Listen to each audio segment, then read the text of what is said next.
Assalamualaikum warahmatullahi wabarakatuh. Apa kabar untuk seluruh pemirsa video saya? Dari Sabang sampai Merauke, semoga selalu diberi keberkahan rahmat, dimudahkan segala urusannya, dimudahkan rizkinya, diberi kesehatan oleh Allah Subhanahu wa Ta'ala, serta diberi hidayah oleh Allah Subhanahu wa Ta'ala untuk orang-orang yang belum mendapatkannya. Kembali dalam video kali ini, saya akan sedikit meluruskan pembacaan Al-Quran yang dibaca oleh orang yang punya branding Sufi dunia, yaitu Pak Lutfi bin Yahya.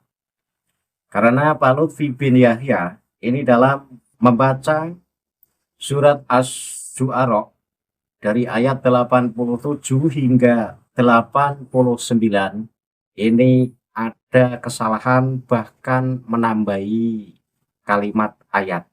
Nah, ini tentu tidak bisa dibenarkan, maka saya luruskan. Di samping salah membaca, Pak Lutfi juga serampangan dalam menafsirkan ayat ini. Karena itu, video Pak Lutfi bin Yahya ini sudah menyebar luas di sosmed, khususnya di YouTube. Dan ini ceramah memang sudah lama, karena sudah sekitar 5 tahunan lebih. Dari lamanya video yang sudah ada di salah satu channel YouTube dan punya penonton yang cukup banyak, tentu ini akan menyesatkan banyak orang kalau tidak saya luruskan. Maka saya punya niatan untuk meluruskan pembacaan surat Asy-Syu'ara ayat 87, 89, serta penafsiran yang menurut saya asal-asalan. Namun sebelum masuk pada pembahasan, untuk seluruh penonton dari manapun semua yang belum subscribe channel saya, bisa tekan tombol subscribe, kemudian like, serta share video ini ke teman-teman semua. Agar yang belum tahu menjadi tahu, yakinlah bahwa munculnya channel ini semata-mata untuk memberi edukasi kepada seluruh umat muslim di Indonesia, agar tidak terjerat oleh doktrin-doktrin sesat yang dilancarkan oleh golongan yang mengaku sebagai keturunan Rasulullah. Sebagai bahan pembahasan dan sebagai bukti atas kesalahan dari pembacaan ayat oleh Pak Lutfi bin Yahya, saya akan menampilkan satu cuplikan video ceramah Pak Lutfi bin Yahya, dan ini punya durasi cukup lama, yaitu sekitar 5 menit. Saya harap penonton bisa menyimak hingga akhir, karena nanti akan tahu di mana letak kesalahannya, serta gimana penafsiran ayat tersebut yang benar secara penafsiran menurut ulama-ulama ahli tafsir. Penonton bisa simak video yang akan saya tampilkan berikut ini. Lalu kita bisa melihat, bisa membedakan apa tipu daya yang ada di dalam kehidupan ini. Umpama tadi sampai disebutkan Nurul Kursi, ini maknanya luas. Jangan sampai kita itu yuhibbul jah, seneng karo pangkat. Namanya pangkat itu bukan pejabat, jangan salah paham. Nanti kalau pangkat kita berbicara dipelintir nih zamannya, digoreng umpamanya. Oh itu ngantem pejabat, salah. Jabatan yang tidak format, tidak resmi itu banyak sekali. Jangan dikira tidak. Contoh Habib Lutfi sendiri, saya tidak memberikan contoh yang lain. Jabatan sekarang katanya ketua sufi seluruh dunia. Untung Habib Lutfi jalannya nggak begini, nggak terbang. Nah, ketua torekot lagi, ketua sufisme lagi. Wah, tambah melayang, apalagi sekarang wating press. Tambah rame dah. Ya, untung-untung nggak bisa mabur. Kalau bisa mabur, sak jubah-jubahnya kayak Batman mungkin. Itulah. Itu orang-orang yang ketipu. Yang ketipu tidak melihat, karena apa? Kalau itu fadl minallahi ta'ala, keutamaan dari Allah Ta'ala yang diberikan kepada makhluknya, harusnya kita bisa menjaga. Di mana di belakangnya ayat ini disebut yauma la yanfa'u malu wala banun.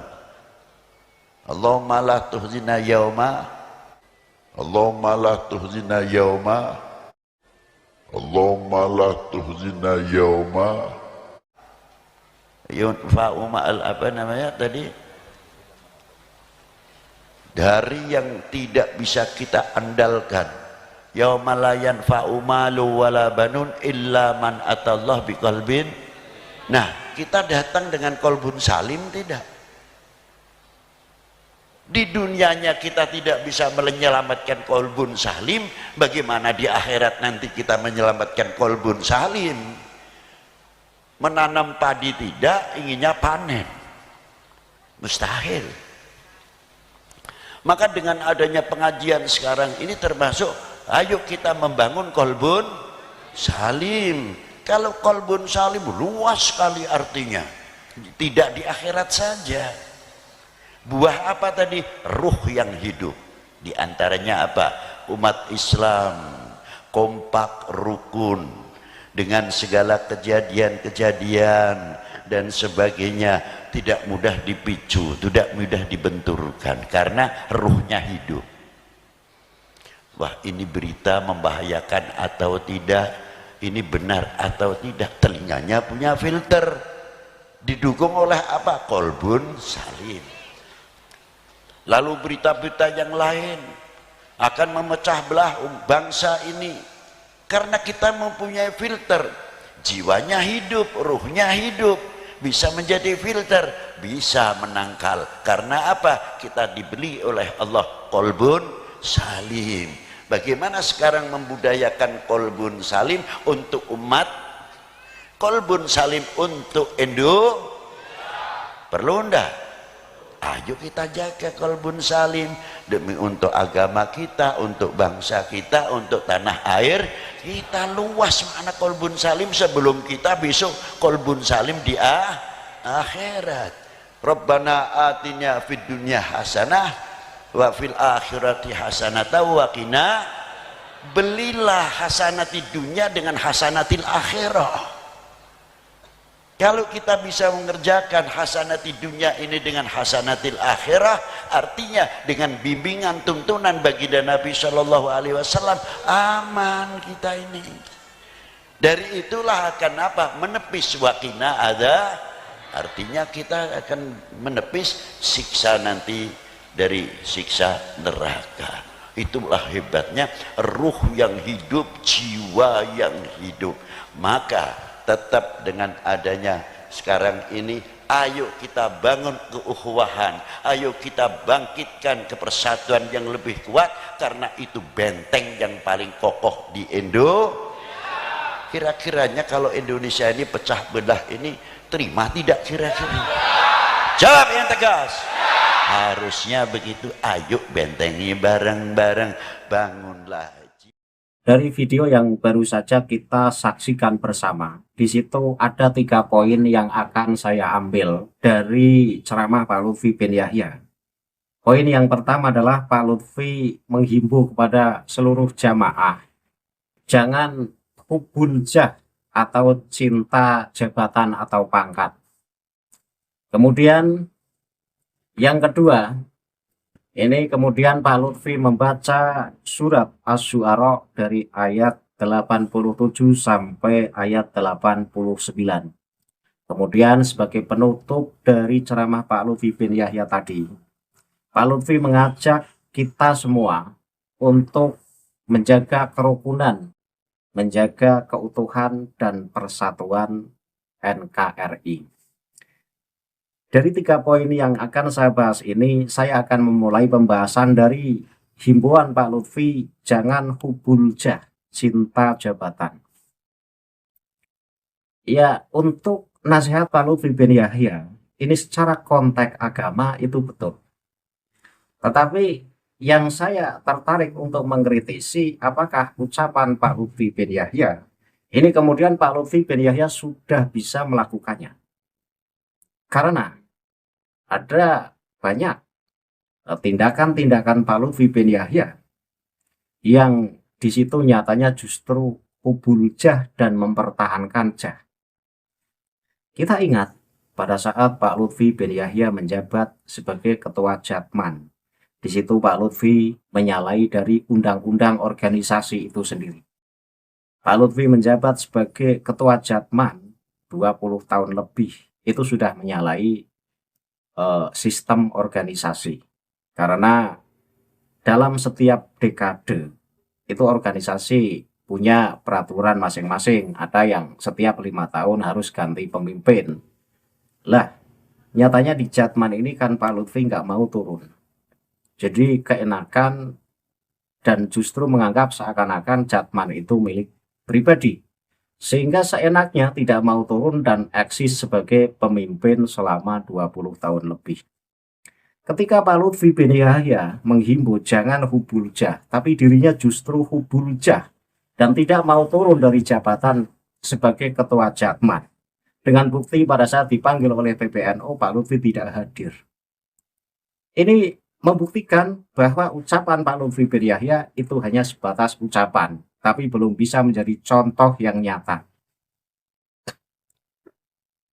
Kemudian, jika Pak Lutfi ini tidak hubul jah, tentu saat tidak menjabat sebagai ketua Jatma, Pak Lutfi juga tidak perlu membuat organisasi baru yang bernama Jatma.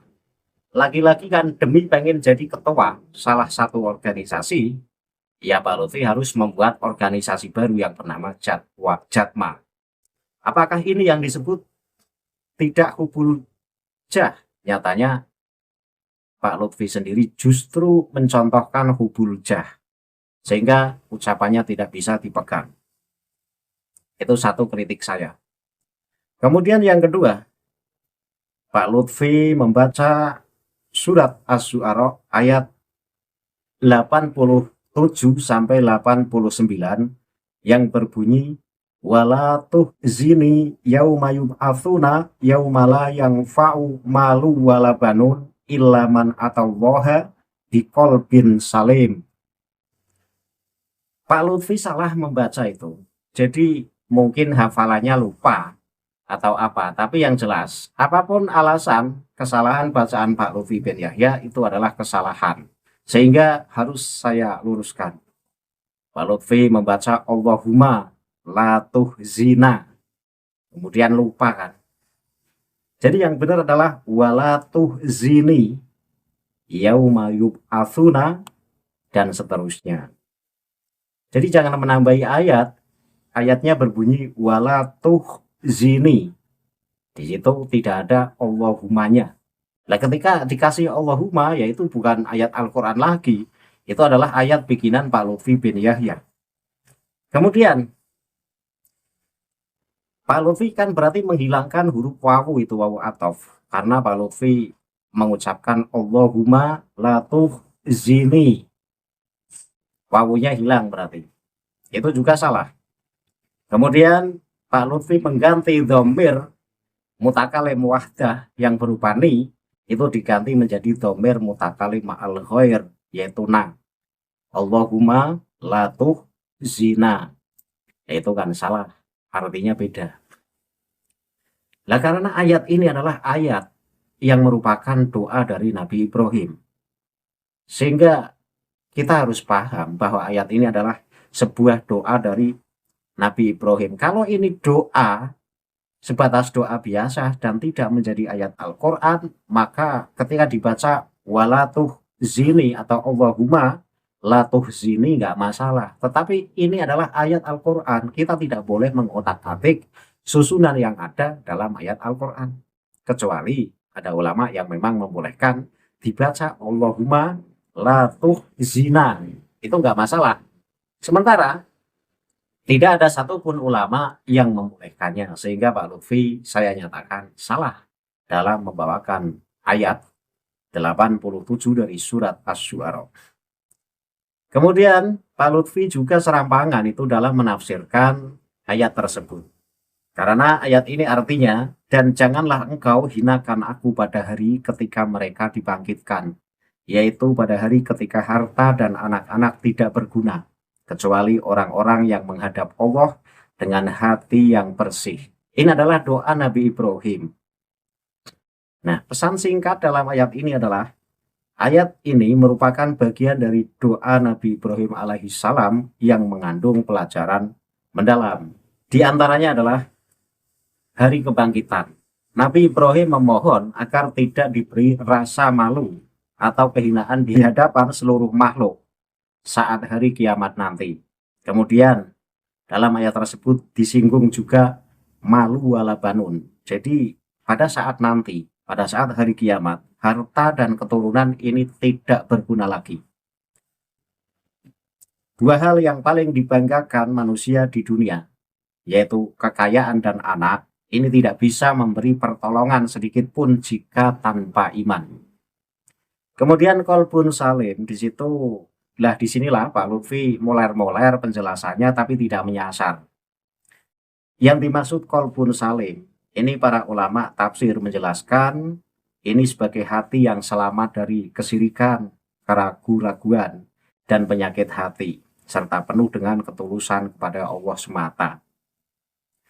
Nah, di situ Pak Lutfi itu menafsirkan sebelum kita kolbun salim di akhirat, ya kita harus kolbun salim di dunia. Ya memang ayat ini adalah ayat anjuran agar kita itu menjaga kolbun salim di dunia. Lah poinnya nanti di akhirat, ketika kita di dunia senantiasa menjaga hati kita dengan tetap utuh sebagai hati yang kolbun salim, itulah yang nanti akan dibawa ke hadapan Allah dengan wujud hati yang kolbun salim juga. Jadi bukan berarti kolbun salim di akhirat dan kolbun salim di dunia, itu enggak. Ini adalah himbauan kepada seluruh umat manusia agar senantiasa menjaga kolbun salim di dunia. Supaya apa? Supaya untuk menjadi bekal nanti pada saat menghadap Allah, dan hatinya tetap kolbun salim, dan itulah orang yang selamat nanti.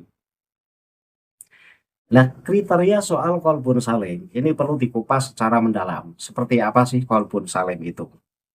Jadi satu-satunya yang bermanfaat di hari kiamat adalah hati yang selamat dari kesirikan, penyakit hati seperti sombong atau dengki, dan hati yang penuh keikhlasan kepada Allah Subhanahu wa Ta'ala. Tafsir mengenai kolbun salim atau hati yang selamat atau yang bersih dalam surat Asy-Syu'ara ayat 88 hingga 89 ini sangat mendalam. Para ulama tafsir seperti Ibnu Katsir dan juga Imam Al-Qurtubi dan juga pakar tafsir modern ini memberikan penjelasan yang komprehensif mengenai maknanya. Berikut adalah poin-poin mengenai tafsir dari ayat tersebut. Yang pertama, makna secara bahasa. Jadi kolbun secara bahasa itu artinya hati, salim itu selamat dari kata salima. Jadi ketika digabung menjadi hati yang selamat. Kemudian, seperti apa kriteria hati yang selamat? Dan menurut para ulama, ini akan dijelaskan secara detail. Para mufasir menyebutkan bahwa seseorang dikatakan memiliki hati yang bersih jika memenuhi kriteria berikut ini. Yang pertama, bebas dari syirik. Tadi di atas sudah saya sebutkan secara singkat, kemudian saya rinci. Bebas dari syirik, itu yang disebut kolbun salim. Ini adalah syarat paling utama. Hati yang selamat adalah hati yang murni, mentauhidkan Allah dan tidak menyekutukannya dengan apapun. Jadi semata-mata berbuat baik, beribadah kepada Allah, itu ya hanya mencari ridho kepada Allah, bukan tujuan yang lain. Kemudian bebas dari penyakit hati, bersih dari sifat-sifat tercela seperti riya, pamer, hasad, dengki, takabur, sombong, ghil, dendam, dan bakhil, kikir.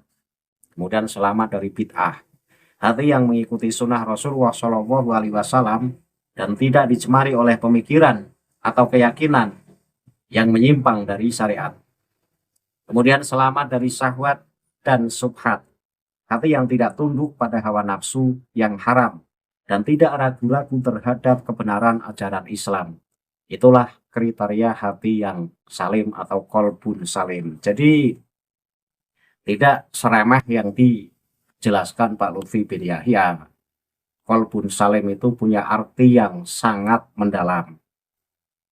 Ya, mengapa kemudian harta dan anak pada saat hari kiamat ini tidak berguna? Karena di hari kiamat hukum sebab akibat duniawi ini terputus. Ayat ini menekankan bahwa harta tidak bisa digunakan untuk menebus dosa seseorang atau dengan kata lain untuk membayar fidyah. Nah, anak keturunan ini tidak bisa memberikan pembelaan jika Allah telah menetapkan ketetapannya, kecuali jika mereka adalah anak yang saleh yang mendoakan. Namun itu pun kembali pada rahmat Allah atas dasar iman orang tuanya. Nah, intisari dari ayat yang tadi saya sebutkan, yang menghadap Allah bukan membawa tumpukan harta atau bangga dengan banyaknya pengikut, melainkan membawa kualitas batin yang tulus. Jadi, ayat yang tadi saya bahas dari surat Asy-Syu'ara ayat 87 hingga 89 itu adalah poin yang terpenting. Yang pertama, Nabi Ibrahim memohon kepada Allah agar pada saat menghadap Allah itu tidak dipermalukan di hadapan para makhluk lainnya. Itu satu.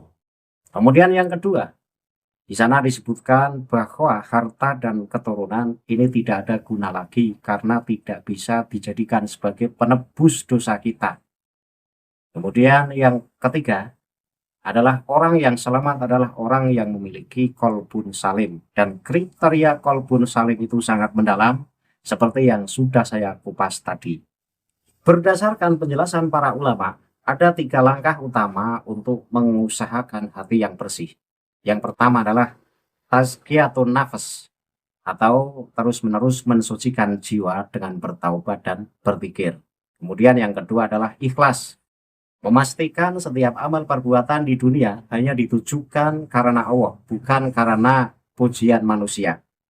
Kemudian yang ketiga adalah husnudzon, selalu berprasangka baik kepada Allah dan sesama manusia. Sebagai penutup dari penjelasan detail dari surat Asy-Syu'ara ayat 87 sampai 89 ini adalah bahwa Imam Ibnul Qayyim pernah menjelaskan bahwa hati yang selamat adalah hati yang mencintai Allah di atas segalanya dan takut kepadanya melebihi segalanya. Jadi apa yang baru saja saya jelaskan, yaitu mengenai tafsir dari surat Asy-Syu'ara, itu adalah penjabaran dari apa yang tertulis dalam kitab tafsir, khususnya kitab Al-Qurtubi. Dan perlu diingat bahwa yang disebut kolbun salim itu adalah orang yang berbuat baik atau beramal itu hanya karena mencari ridho Allah Subhanahu wa Ta'ala. Itu poin yang terpenting. Kemudian ya, yang ketiga yang saya kritisi dari ceramah Pak Lutfi bin Yahya. Dalam penutup ceramah tadi, Pak Lutfi mengajak kita menjaga persatuan, rukun, guyublah. Itu ajakan yang bagus. Tetapi lagi-lagi Pak Lutfi hanya bisa ngomong tanpa bisa mempraktekkan dari ucapannya. Kenapa? Ketika kita ini dihimbau untuk selalu menjaga kerukunan, menjaga keutuhan NKRI. Sementara yang bicara semacam itu justru merusak NKRI. Di antaranya dengan memalsukan sejarah-sejarah NKRI. Memalsukan kuburan-kuburan, kemudian memalsukan kuburan tokoh pahlawan kita yaitu KRT Sumodiningrat. Apakah ucapan Pak Lutfi itu bisa dipegang? Ya tentu tidak. Karena di sisi yang lain, kalau ceramah itu seakan-akan menjadi public figure bahwa dirinya lah orang yang selalu menggaungkan menjaga keutuhan NKRI. Tapi dalam prakteknya justru Pak Lutfi lah yang menghancurkan NKRI. Di antaranya adalah memalsukan sejarah KRT Sumodiningrat, memalsukan makam KRT Sumodiningrat. Dan Pak Lutfi pada saat memalsukan makam KRT Sumodiningrat, Pak Lutfi tidak bertanggung jawab. Ketika dipanggil oleh keturunan-keturunannya. Ini Pak Lutfi tidak datang. Bahkan pada saat seminar pun Pak Lutfi diundang pun tidak datang. Ini membuktikan bahwa dalam berbuat ini Pak Lutfi tidak bertanggung jawab. Mestinya ketika Pak Lutfi merasa benar atas klaimnya bahwa KRT Sumodiningrat yang ada di Semarang itu yang bikinan Pak Lutfi bin Yahya, itu dianggap sebagai yang asli. Seharusnya Pak Lutfi datang pada saat dipanggil dalam acara seminar dan kemudian menunjukkan bukti. Ini loh yang milik saya yang asli. Tapi kenapa tidak datang? Ya karena tidak punya bukti. Sehingga yang bikinan Pak Lutfi bin Yahya itulah yang palsu. Nah, itulah kritik saya. 3 poin. 3 poin penting dari ceramah Pak Lutfi bin Yahya yang nyatanya Pak Lutfi hanya bisa ngomong. Tapi dalam prakteknya justru Pak Lutfi lah yang mengacak-acak persatuan. Baik dalam tubuh NU maupun dalam skala luas, yaitu dalam kesejarahan NKRI. Ini Pak Lutfi yang mengacak-acak. Walaupun mulutnya bicara jaga keutuhan NKRI, tapi perbuatannya rusaklah NKRI. Karena prakteknya justru merusak. Itu saja yang bisa saya sampaikan, bahwa hati-hati dalam membaca ayat Al-Quran. Jadi Pak Lutfi salah ya membaca ayat Al-Quran. Surat Asy-Syu'ara ayat 87, wala tuhzini. Tetapi Pak Lutfi menambahi ayat Allahumma la tuhzina. Lah itu tidak benar, tidak ada Allahumanya. Kemudian Pak Lutfi membuang huruf athof, kemudian la tuhzini, dhamir mutakalim wahdah itu justru diganti dhamir mutakalim ma'al ghair, jadi Allahumma la tuhzina. Nah ini tidak bisa dibenarkan. Itu bukan ayat Al-Quran yang dibaca oleh Pak Lutfi. Itu yang dibaca adalah ayat Quran karangan Pak Lutfi bin Yahya. Dan kritik ini ketika Muhyiddin nonton video saya, jangan kemudian mengatakan kamu itu bocah kapan berani mengkritik ulama. Dalam kajian ilmu kita tidak perlu memandang usia. Dan dalam kajian ilmu ini tidak ada sebuah pelanggaran etika. Yang muda boleh mengkritisi yang tua ketika memang yang tua itu salah dan yang muda tahu atas kesalahannya. Maka yang muda pun punya hak untuk meluruskan kesalahan yang tua. Jadi jangan gengsi. Sebagai orang tua, ketika memang salah kemudian diluruskan oleh yang muda, maka yang tua pun harus berterima kasih. Jangan merasa gengsi.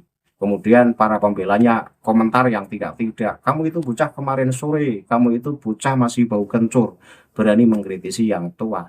Dalam kajian ilmu, ini tidak ada istilah pelanggaran adab atau pelanggaran etika. Selagi yang mengkritisi itu membawa data, maka sah-sah saja. Dan apa yang saya katakan dan saya sampaikan ini berdasarkan tata bahasa saya. Dan berdasarkan melihat dulu ayat. Jadi ayat yang benar wala tuhzini, bukan Allahumma la tuhzina. Nah, ketika saya melihat dalam Al-Quran teksnya berbunyi wala tuhzini kemudian dibaca Allahumma la tuhzina, yaitu salahnya fatal, maka harus saya luruskan. Kenapa? Ya agar tidak menyesatkan banyak penonton. Ya walaupun brandingnya sufi dunia, ketika salah kemudian diluruskan itu ya terima saja. Toh itu ayat Al-Quran soalnya.